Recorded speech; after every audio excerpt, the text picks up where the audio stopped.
Saludos, muy buenas noches y bienvenidos, señoras y señores, a este debate público. Una semana más con ustedes, en este caso, después del debate de ayer festivo, el de este miércoles 13 de octubre.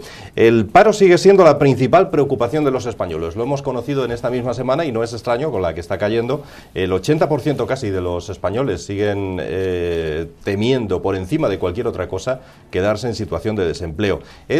Va a ser uno de los temas que planteemos inmediatamente sobre esta mesa de debate, reducida mesa de debate con dos invitados a los que les presento de forma inmediata. Ignacio Prendes es el responsable de Acción Institucional de Unión, Progreso y Democracia. Ignacio, ¿qué tal? ¿Cómo estás? Bienvenido una vez más a Teleasturias. Muchas gracias por invitarme. Y con nosotros está también Ángel Mario Díaz, que es el presidente de la Asociación de Familias Numerosas y del Foro Asturiano de la Familia, por cierto. ¿Qué tal? ¿Cómo estás, Ángel Mario? Muy bien, muchas gracias. Y gracias por traerme nuevamente con vosotros. Es un placer. Encantado de reencontrarnos de nuevo. En el caso de Ignacio, bueno, preguntándole cómo va un poco, además, el partido, ¿no? Porque me habla Ignacio de que va a celebrarse próximamente elecciones primarias. Bueno, estamos en ello. Estamos celebrando elecciones primarias para elegir candidatos a las autonómicas y las municipales ahora mismo en toda España, y de hecho el proceso en Asturias yo creo que se abre, bueno, esta misma semana, ¿no?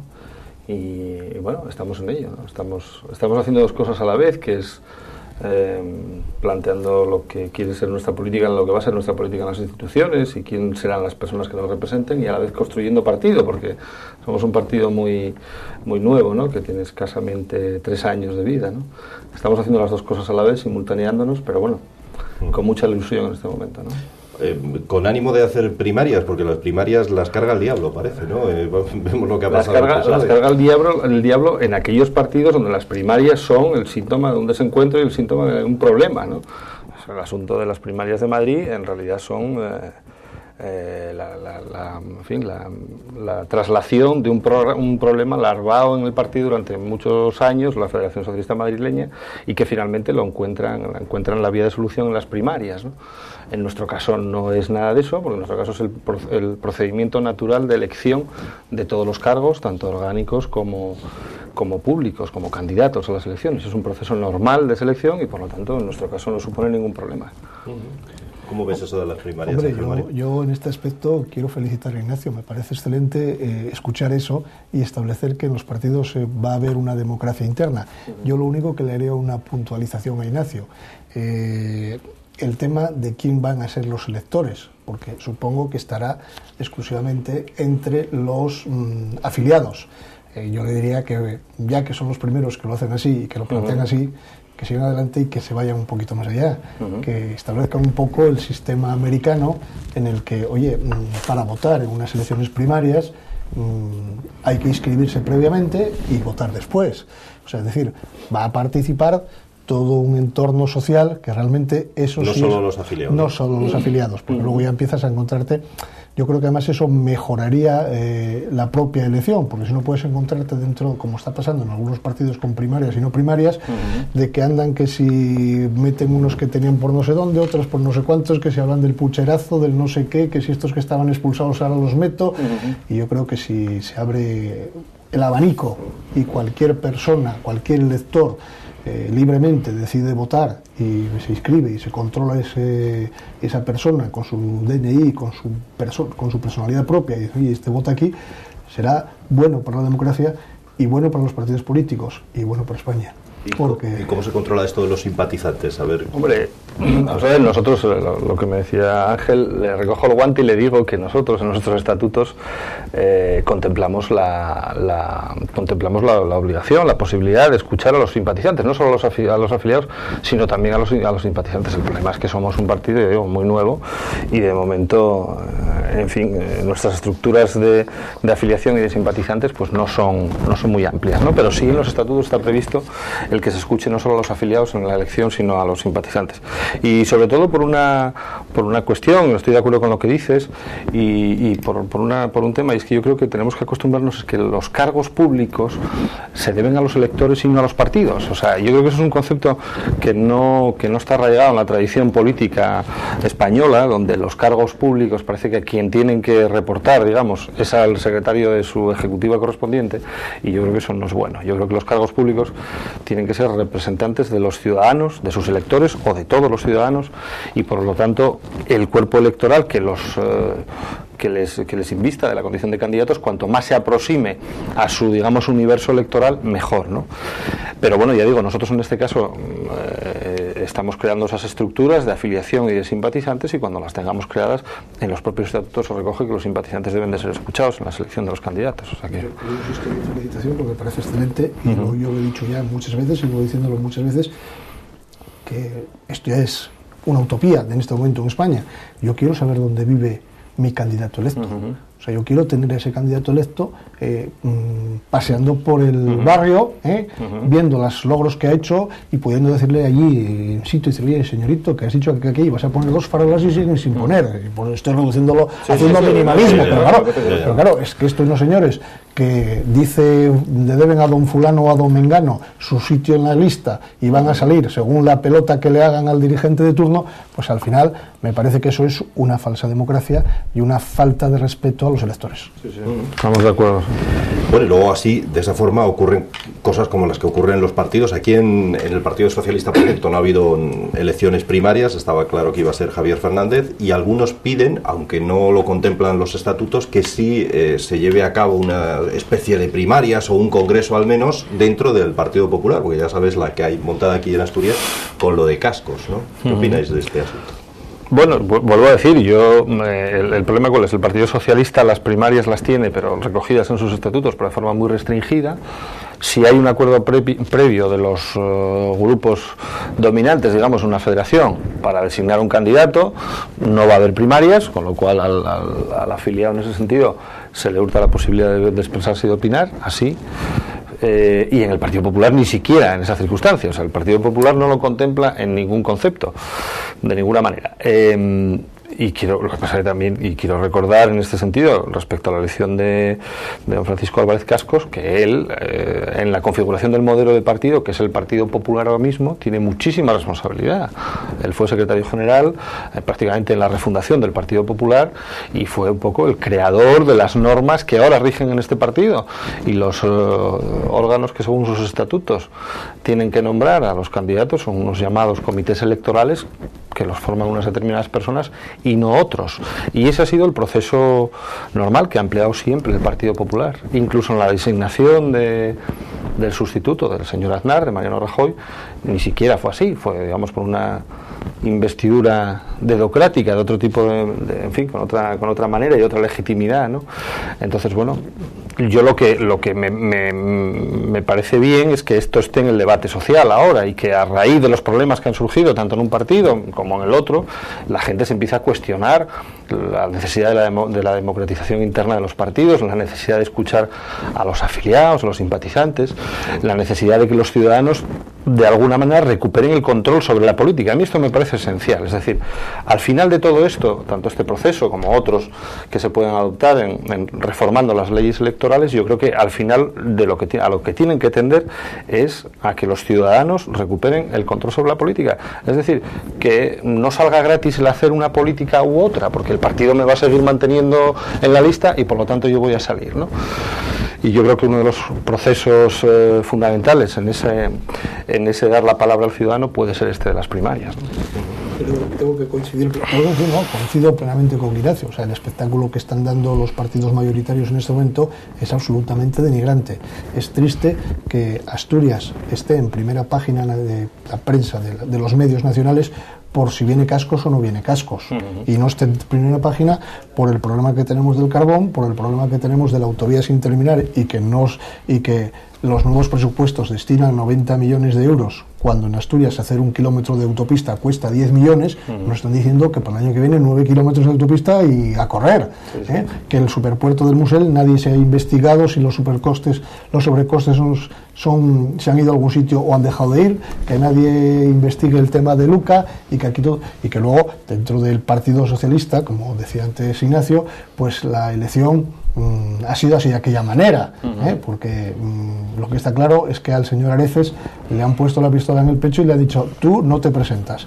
Lo que le habrán dicho que le van a dar o no lo sabemos, pero lo que está claro es que si hubo dedazo en lo de, que coincido plenamente en que lo ha habido, en el tema de Rajoy, el dedazo en Asturias hacia Javier Fernández, vamos, es que ese ya es súper. No entiendo la postura del Partido Popular, es que no la entiendo, me parece denigrante totalmente que un partido nacional como es este, que esté dando el espectáculo que dando en Asturias, con cartas para un lado, con cartas para otro, que si esta la firmo yo, que si esta la firmas tú. Señores, ustedes que se eligen por un congreso, pues monten un congreso y elijan. Aténganse a sus estatutos y elijan. Pero dejen de dar el espectáculo. Dejen de darlo. Los otros 3/4 de lo mismo. Por eso lo que decía antes de que yo felicito a Ignacio si llega a cuajar eso que ha dicho que se va a hacer en su partido. Es que me parece que eso es democracia. No, estamos haciéndolo. Es que estamos haciéndolo ya. Lo estamos haciendo. Dentro de las noticias que tenemos aquí para comentar, pues está que en el tercer lugar de la encuesta del CIS los partidos políticos son el tercer problema, con un 20% de rechazo. ¿Cómo no van a ser un problema? Si lo que se ha convertido en este momento en los políticos es una casta dedicada a vivir y a saber, aprietas las filas, que lo estamos viendo ahora mismo en el Partido Socialista con el tema de la salida de Barreda, la salida de tono de Barreda. Hay un prietas las filas y todo el mundo, si guana y aquí estoy y lo que usted mande, porque si no me va usted a quitar de la lista y voy a dejar de tener mi modus vivendi. Y en el Partido Popular, pues 3/4 de lo mismo, porque no nos olvidemos que el problema que tienen en Asturias es al final, pues por poder conservar los puestos los que están en él. El miedo que tienen a que ¿creéis que debe imponerse por parte de Madrid la figura de Cascos o sería contraproducente? Porque la verdad es que la situación es complicada. Yo no sé si ponerse un momento en los zapatos de Mariano Rajoy y decidir no debe ser complicado. Haga lo que haga, no sé si... Hombre, yo quizá puedo hablar con una libertad que es que no estoy suscrito a ningún partido político, mi voto es totalmente libre y no está hipotecado con nadie, pero lo que no soy es futurólogo, o sea, yo no me atrevo a decir lo que tiene que hacer Rajoy ni lo que tiene que hacer Zapatero, o sea, dentro de su partido, como político, sin aquello que me afecta, sí me atrevo a decirlo y sí me atrevo a exigirlo y sí me atrevo a criticarlo. O sea, es un problema de ellos que lo resuelvan, pero me imagino que si Rajoy tomara la decisión de imponer a Cascos, crearía el mismo problema que ha creado Zapatero con la Federación Socialista de Madrid, porque no nos olvidemos que el problema de los socialistas en Madrid ha sido por volver a soltar un paracaidista en la Federación Socialista de Madrid, el señor Zapatero. Estaba buscando sitio para su protegida. Creo que si Rajoy hace lo mismo, pues estará cayendo en el mismo problema, y si antes criticó a Zapatero por hacer eso, pues será totalmente criticable que lo haga él. Entiendo que no es el camino, porque decían, mira, que vuestro sistema interno de elección, que es que haya un congreso extraordinario, pues celebrar un congreso extraordinario. ¿Qué se decía? Vuestro sistema de elección, que son primarias, pues celebrar primarias, y que cada uno, ahora que se celebren unas primarias limpias, no con unos aportando y empujando hacia un lado y otros empujando hacia el otro, ¿no? Mira, oye, vamos a ver si se establece de una vez la democracia interna de los partidos. Hombre, vamos a ver, efectivamente el problema es peliagudo, como tú dices, ¿no? Yo lo que pasa que lo que no entiendo es cómo se ha podido dejar pudrir la situación y llegar a este punto, ¿no? Hombre, yo creo que a cualquiera que quiera ser candidato y quiera representar a los ciudadanos, lo primero y lo básico que se le puede exigir es que lo manifieste, que se postule libremente y que diga: yo quiero ser el presidente del Principado de Asturias, tengo este proyecto político y quiero que los ciudadanos me voten, empezando por mis compañeros de partido. Realmente esa declaración por parte del señor Francisco Álvarez Cascos yo no conozco que se haya producido. Se han producido declaraciones por parte de otras personas, de su entorno, veladas insinuaciones por parte de él, pero veladas insinuaciones, ¿no? Entonces yo creo que por parte y parte la verdad es que la actuación ha sido poco edificante, ¿no? En primer lugar, por su parte, por esto que digo, ¿no? Porque se le debería exigir a alguien que quiere ocupar ese cargo tan importante y que quiere postularse como presidente del Principado, que lo manifieste claramente. Yo creo que no es una exigencia solo de los militantes del Partido Popular, sino del conjunto de los asturianos, debería ser eso, ¿no?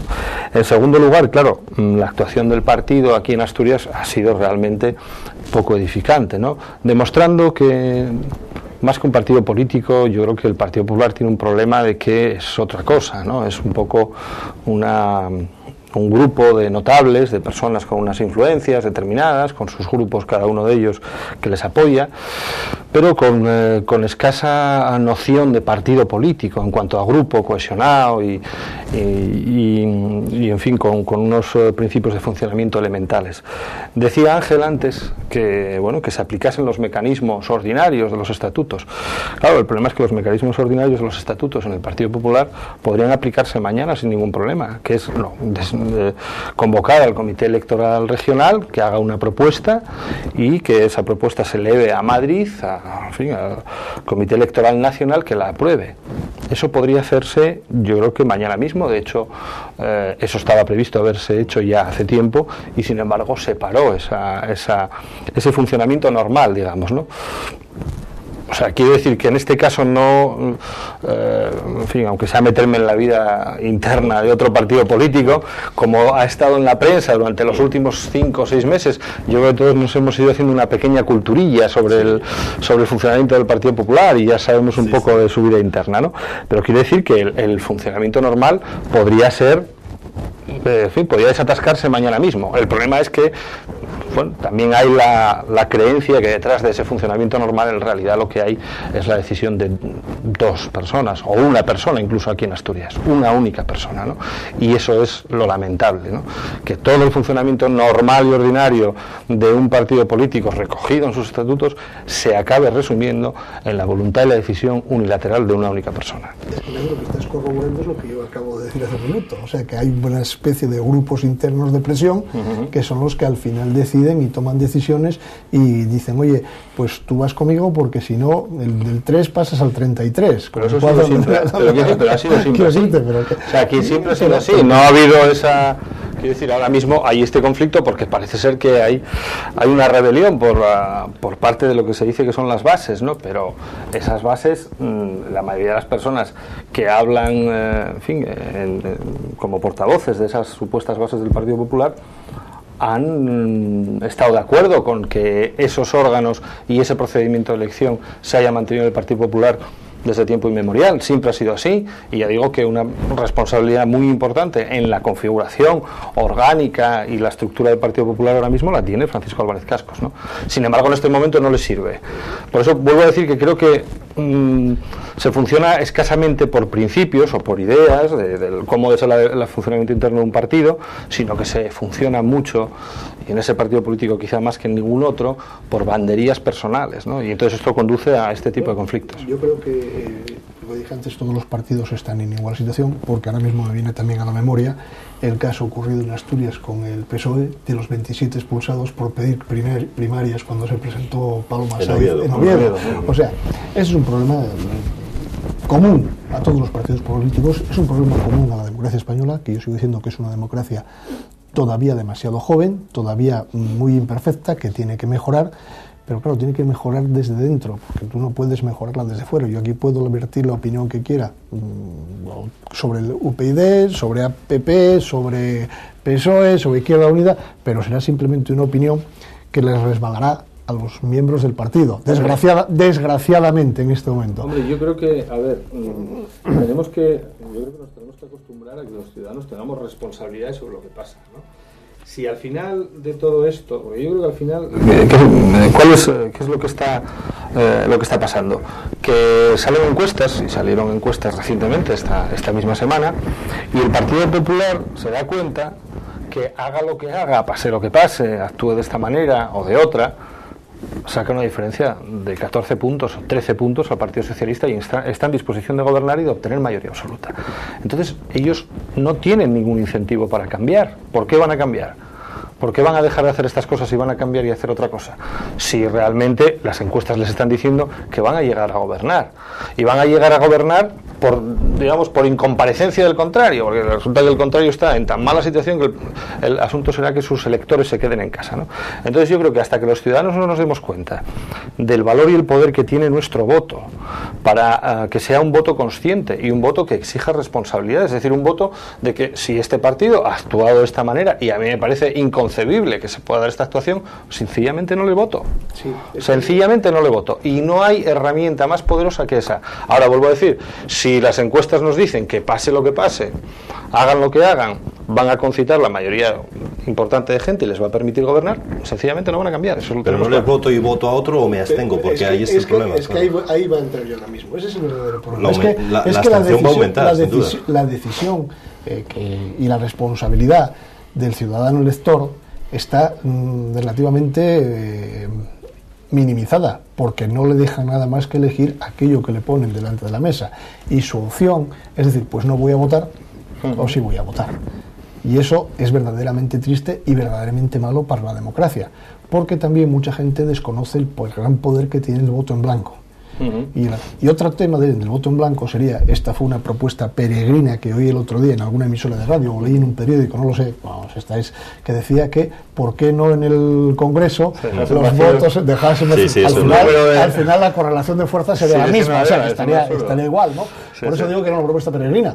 Pero lo que sí podría hacer o tendría mucho que decir si ese voto en blanco realmente se hiciera y tuviera un valor real, de que hacer pensar a los partidos y decir, cuidado, que aquí hay un descontento tan grande, que la gente está votando en blanco. ¿Qué es lo que estamos haciendo? O cambiamos o no cambiamos, porque no nos olvidemos que la abstención a los partidos políticos les importa desde el reino. Les da igual. O sea, es que el que no va a votar, no va a votar. Punto. Se acabó. Pero esa es la peor de las opciones. Sí, esa es la peor de esa reflexión que tú haces, nació nuestro partido político. Precisamente nosotros nacimos porque considerábamos que había muchísima gente que no se sentía representada por los dos grandes partidos y que necesitaba tener la posibilidad de votar a otra fuerza política, ¿no? De carácter nacional, digamos. Y yo creo que eso es importante, que la gente tiene que darse cuenta que hay más opciones, aparte de los dos grandes partidos, del Partido Popular y el Partido Socialista. Hay más opciones y la gente tiene que abrir un poco el abanico de sus posibilidades electorales. Nosotros humildemente somos una más, pero nacimos de esa necesidad, de la necesidad de que la gente tuviese otra posibilidad de votar a otra fuerza nacional distinta del Partido Popular y del Partido Socialista, ¿no? Y el otro día, escuchando a una persona que es de nuestro partido, que es Álvaro Pombo, escritor, supongo que todos conocéis, él hablaba de que en España es muy corriente lo que él decía, la ira del español sentado, ¿no? Es decir, el cabreo en tu casa, el maldecir a la televisión o el protestar en los chigres en conversaciones de amigos, ¿no?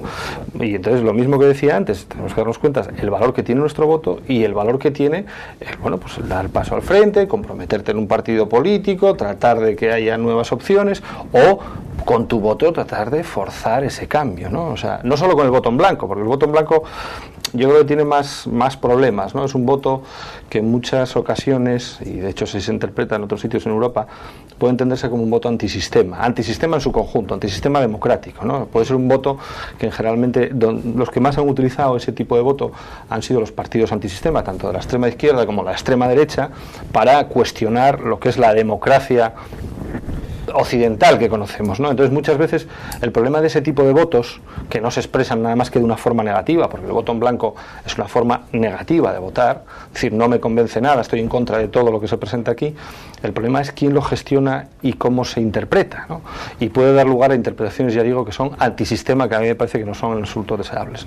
Vamos a ver, es una interpretación, pero acabamos ya con el tema si queréis.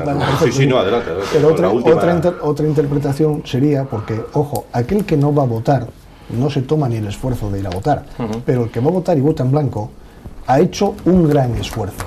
Y todo la interpretación que se puede dar de eso es que dice, oiga, yo estoy aquí, estoy votando y estoy diciendo que de lo que hay en este momento ninguno de ustedes me convence con lo que ofrecen.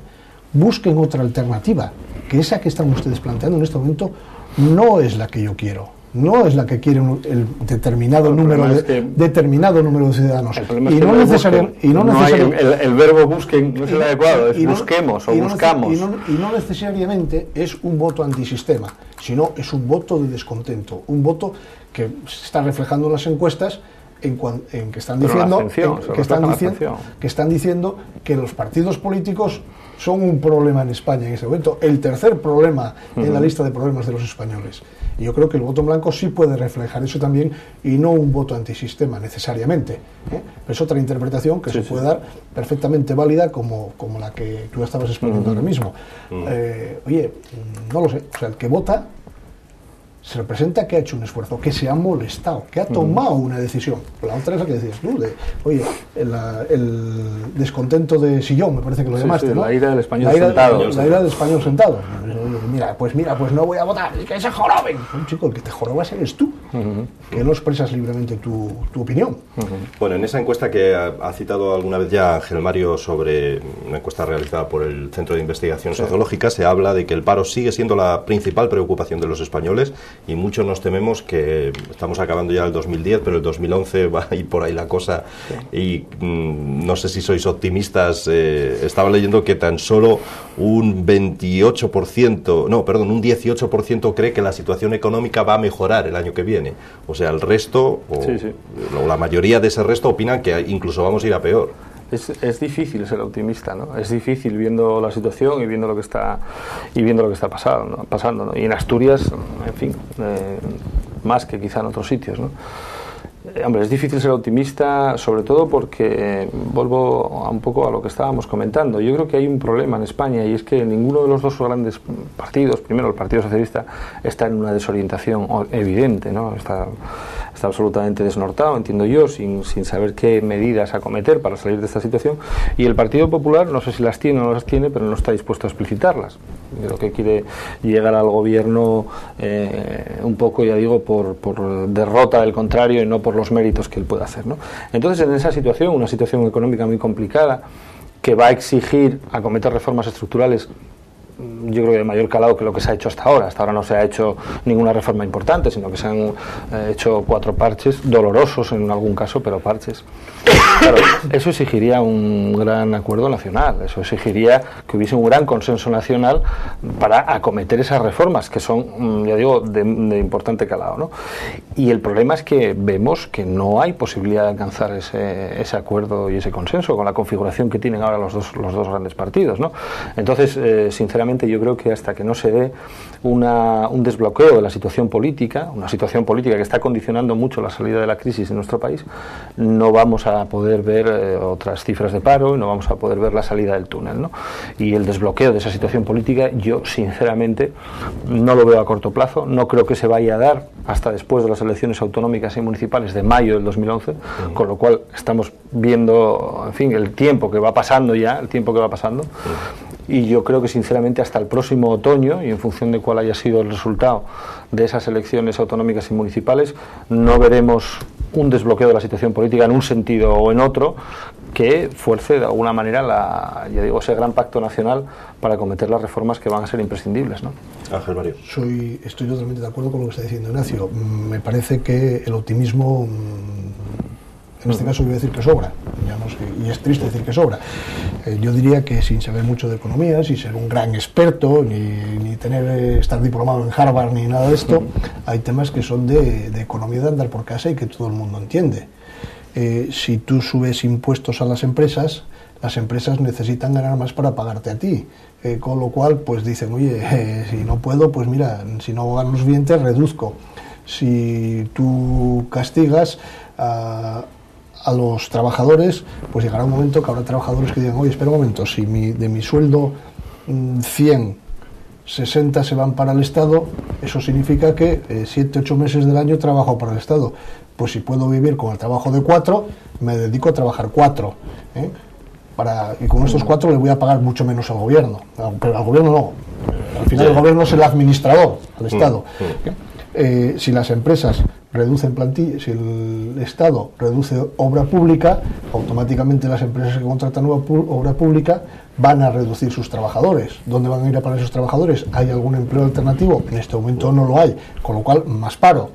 Si la ley de economía sostenible del señor Zapatero, que pretende cambiar el sistema productivo de un país con una ley, ya lo he puesto en una ley y ya cambió el sistema productivo, pues vamos, señor mío, bájese usted de la nube, por favor.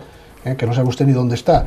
El sistema productivo solo se puede crecer generando incentivos que no tienen por qué ser subvenciones, que este es el gran error de este país, incentivos para que los empresarios, que son los que realmente crean empleo, inviertan en determinados sectores y creen empleo.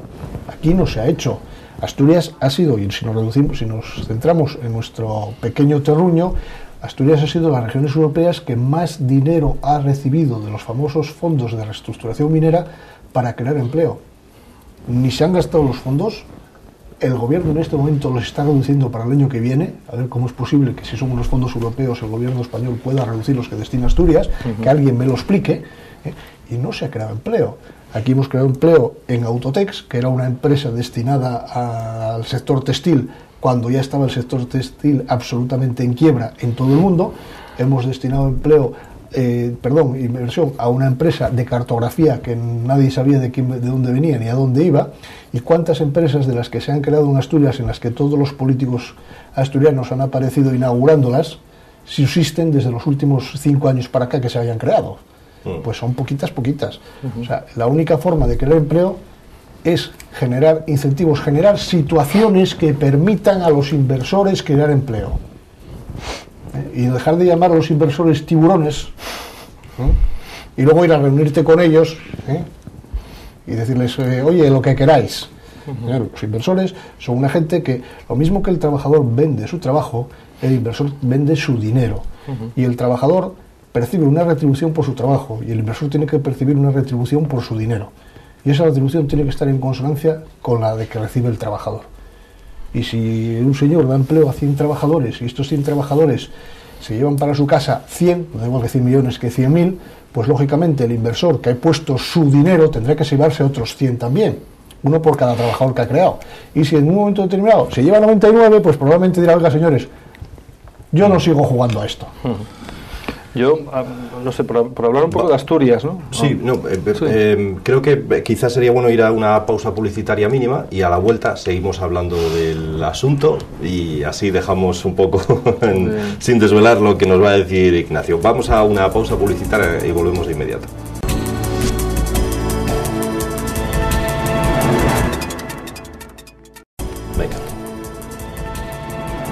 Aquí estamos de nuevo después de esa pausa publicitaria. Estábamos hablando de la situación económica, de cómo el paro es una de las principales preocupaciones de los españoles y nos venimos ahora a Asturias, de eso se va a encargar Ignacio, de hablarnos un poco de las peculiaridades que en sí tiene Asturias, porque además hay que tener en cuenta nuestra población envejecida y cada vez menos. Claro, Asturias tiene, dentro de este panorama, tiene algunas especificidades, ¿no? en el mercado laboral.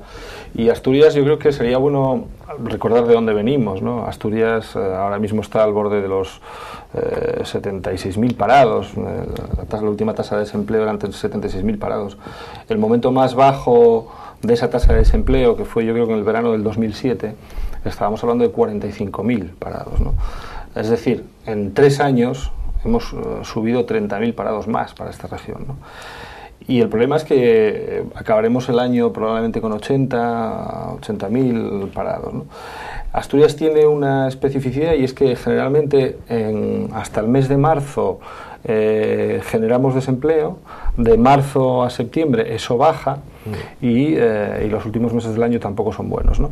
Pero cada marzo que empezamos una cota más alta. Peor que el anterior. Empezamos peor que el anterior. Entonces el próximo marzo probablemente empezaremos con los 85.000 parados, ¿no?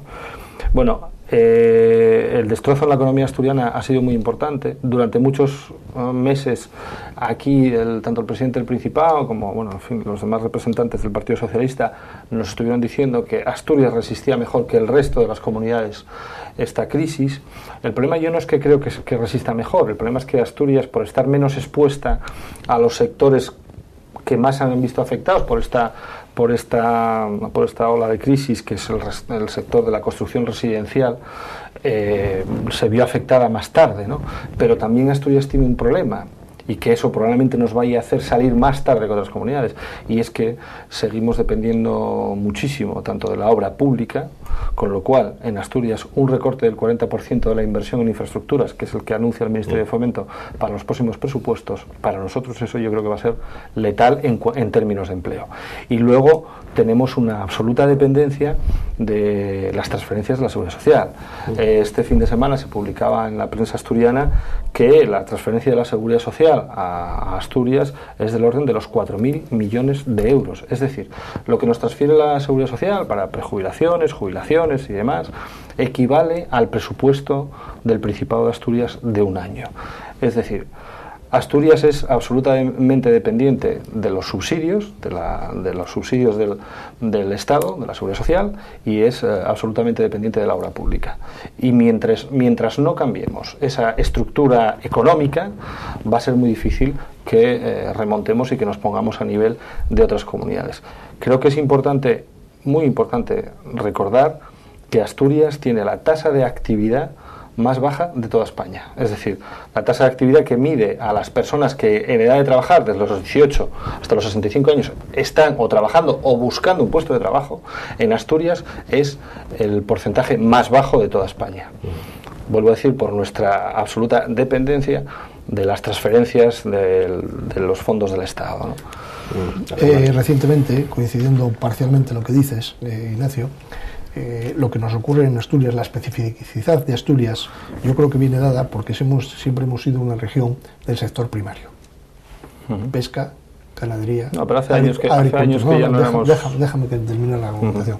Pesca, ganadería, agricultura y minería y siderurgia. Todos sectores primarios. No hemos sido capaces de crear industria transformadora a pesar de llevar 20 o 30 años en reconversión.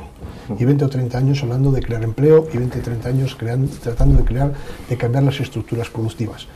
Por esa razón, nosotros resistíamos mejor que el resto de España a la crisis, pero también salíamos peor de la crisis, porque estábamos igual. O sea, estábamos planos. Ni creábamos empleo ni destruíamos empleo, porque no lo teníamos, no lo había. Y nadie se ha preocupado en los últimos gobiernos de Asturias de crear empresas de sectores transformadores, de sectores que añaden valor añadido, que son las que realmente crean empleo. Y ese ha sido nuestro verdadero problema. Luego, tenemos un segundo problema adicional que lo has puesto tú encima de la mesa y del que yo quería haber hablado también. Son los 4.000 millones de pensiones que tenemos. Nosotros tenemos una pirámide poblacional en este momento que tenemos 2 jubilados por cada trabajador en activo. Está duplicada la pirámide inversamente. Eso es absolutamente abrumador. Luego, no se ha generado ningún tipo de política natalista en Asturias que vaya a generar el relevo generacional, valga la redundancia. Con esta proyección, hoy tenemos, creo que son en Asturias, también son una estadística que leí hace poco tiempo, 3 mayores de 65 años por cada menor de 15. Sí estamos buscando hacer acuerdos con las clínicas privadas para pagar 350 euros por cada aborto provocado, pero no estamos haciendo nada por proteger la natalidad ni a la mujer embarazada. A este respecto, una serie de personas en Asturias, entre las que me encuentro, acaban de presentar una iniciativa legislativa popular ante el Parlamento Regional, que nos han mandado recientemente un escrito pidiendo una prórroga para decidir sobre ello, dirigida a proteger la natalidad, a proteger a la mujer embarazada, a proteger la maternidad, que son labores que no tienen que partir de los propios ciudadanos, que en una situación como la que tiene Asturias tiene que ser prioritaria del gobierno.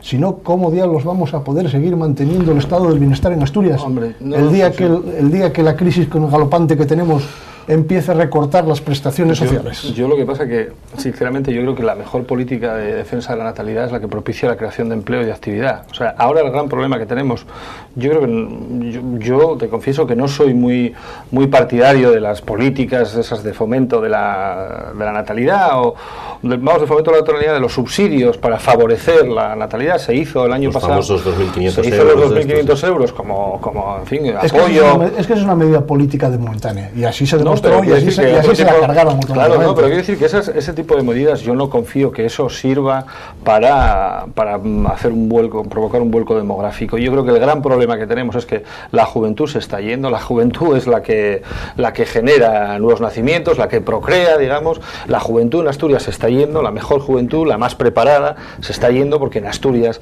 el techo laboral es muy bajo, es decir, cualquier persona que tenga una aspiración a tener una carrera profesional más o menos interesante y competitiva en el mundo de hoy, tiene que salir fuera de esta comunidad. Mientras no consigamos convertir Asturias en un sitio atractivo para trabajar en las condiciones del mercado actual, que ya no son esas que tú decías del mercado primario, ¿no?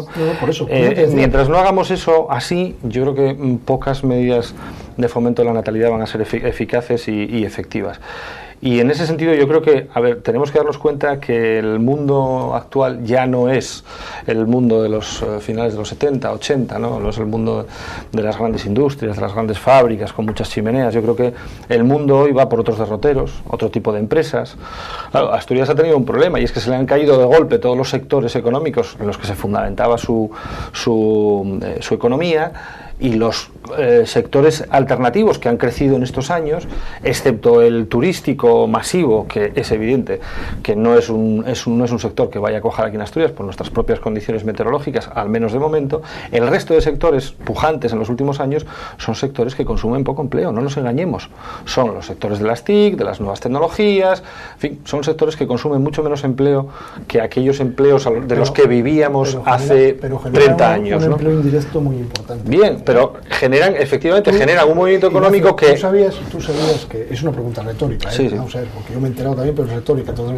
Yo me acabo de enterar que los 2 premios Nobel de Física por sus descubrimientos con el grafeno, tenemos aquí un equipo investigador que está trabajando con esto y que ya tenían algo avanzado y que incluso estos 2 físicos se han beneficiado, que es el beneficio de todos, de la aportación que le estamos haciendo de aquí. ¿Tú sabías que teníamos esto en Asturias? Que alguien estaba... No, sí, en Asturias tenemos sectores absolutamente punteros, ¿no? Especialmente en ese asunto la Universidad de Oviedo. Pero quiero decirte que al final, estos señores quizá no han conseguido el Nobel, los asturianos, porque había una falta total de apoyo económico para poder seguir adelante. Y ellos han tenido que hacer una parte. Lo que decía Ignacio, ¿no? Que muchos de los jóvenes que puedan participar en labores de este tipo, de investigación, de desarrollo, etcétera, ya no quedan aquí. Asturias tiene una... En cuanto que se preparan un poco... Tiene un nivel de formación en cuanto a la gente joven, pero no la gente joven de ahora, sino la gente joven, bueno, pues de 35 años hacia abajo, de 40 años hacia abajo, tienen un nivel de formación buenísimo y son absolutamente competitivos. Cualquiera que salga fuera de Asturias, fuera de esta región, se va a encontrar por España y por Europa y por el mundo en general asturianos con una altísima cualificación, y eso, el problema es que no seamos capaces de aprovecharnos de esa gente, ¿no? de esa generación asturiana perdida. El otro día, una anécdota y acabo, ¿no? El otro día comentando en Madrid precisamente con un chico que está trabajando allí, un licenciado que está trabajando en Madrid, me comentaba, no sé si, supongo que la conocéis, hay una asociación que se llama ASMA, Asociación de Asturianos en Madrid, que son gente joven, licenciados o, en fin, personas con una cierta cualificación que están trabajando en Madrid. Es el único caso de la única comunidad autónoma donde existe una asociación similar a esa. Hay centros regionales, hay casas regionales, hay, digamos, asociaciones de tipo oficial. La única comunidad que tiene una asociación fundamentalmente de gente joven formada en Madrid y que se reúnen periódicamente y que tienen un sentimiento de vinculación con Asturias y que están todo el día viajando en el alza de arriba a abajo y hasta organizan formas de viajar y organizan de compartir coches, es decir, que sienten una vinculación todavía con su tierra, pero que desgraciadamente todos los conocimientos aquí no los pueden volcar. Es Asturias, y esto a mí me parece tremendamente significativo. Si no conseguimos recuperar a esa generación, yo creo que el futuro de Asturias va a estar... Pero sigo diciendo también lo que te decía antes. En este momento tenemos un problema grave, nuestros jóvenes inferiores a 15 años, que son los que van a constituir esa generación tan preparada, ya no los hay. Ya no los tenemos, bueno, ya no supuesto. nacen en Asturias. Si no te sigues preocupando de unas políticas natalistas que puedan dar ese relevo, hoy ya tenemos un poquito. O sea, al final Asturias se muere por sí sola. Ángel, por muchas subvenciones que demos a una pareja joven que ahora mismo pero el tema, Ignacio, tiene complicado encontrar trabajo. Claro. Ignacio, es muy difícil, muy difícil. falta imaginación entre nuestros políticos en temas de política familiar. La familia ha sido el gran abandonado de este país en los últimos 30 años. Y las políticas no son dar 2.500 euros por el nacimiento de un hijo, porque seguramente muchas parejas por 2.500 euros no van a tener un hijo. Si luego no hay un empleo, no hay estabilidad. Claro. Pero hay otra serie de acciones que se pueden llevar a cabo, que en algunos casos no generan nada más que una expectativa de derecho que ningún político se ha atrevido a poner encima de la mesa. Y estoy hablando, por decir un ejemplo, y como ejemplo lo pongo, un reconocimiento explícito a aquel padre o madre, normalmente, tal y como está montada la sociedad, y que nadie me llame machista por decir esto, es la madre, no se le reconozca el periodo que está, limitándolo por la parte que quiera, los 3 primeros años de vida o los 5 primeros años de vida del niño pequeño, que se decide quedarse en su casa, como pues una cotización a la seguridad social que le daría derecho a tener una pensión en el futuro, que a lo mejor luego no genera ese derecho. Pero fíjate, Ángel, ese es un ejemplo. Si tenemos que abordar lo que ese es un ejemplo. No, pero te digo estamos planteándonos la reforma del sistema de pensiones, porque y ya jubilarnos a los 67, con el actual, y aumentar la edad de jubilación a los 67. Bueno, yo estoy, sí, sería estupendo poder reconocer ese tipo de derechos de cotización. Cuidado, eso es una expectativa del derecho, porque ese derecho se tendrá que consolidar cuando esa persona, luego, de acuerdo con las condiciones que existan para las pensiones, tenga que haber cotizado 40 años o 35 o 28 o 42. Pero quiero decirte que sus 3, 5 o 6 o 14 años que ha estado en su casa prestando un servicio a la sociedad, manteniendo y cuidando a sus hijos pequeños, tengan un reconocimiento. Sí, hay casos en los países nórdicos, países del norte de Europa. El establecimiento de guarderías, muchas veces de eso, pero... establecimiento de guarderías en los polígonos industriales, con un costo o sin costo para las madres o padres trabajadoras que tengan acceso. Hay algún polígono en Asturias que sí lo tiene y está funcionando bastante estaban bien. intentando hacerlo, pero es una iniciativa privada, no es una iniciativa pública. Con lo cual, a ese trabajador le está costando dinero de su bolsillo. Con lo cual, eso no sería una subvención, sería crear lo mismo que se crea una escuela pública, y no estoy dando una subvención de dinero a nadie. Hay falta de imaginación en políticas familiares. Bueno. No sé si es que... No, es que nos quedamos sin tiempo, me temo, Ángel Mario. El tema podría hablar de sí y podríamos seguir, pero nos quedamos sin tiempo, me temo. Así que nada más que despedir este debate público de hoy, de este miércoles. Recuerden que todos los martes y todos los miércoles aquí en Teleasturias les esperamos con un nuevo debate para seguir analizando la actualidad asturiana, nacional, lo que surja. Gracias por la atención a los dos, a Ignacio y a Ángel Mario. Muchísimas gracias por estar aquí, por supuesto. Gracias a vosotros por invitarme. Y a ustedes volvemos la semana que viene, el martes que viene. Hasta la semana que viene.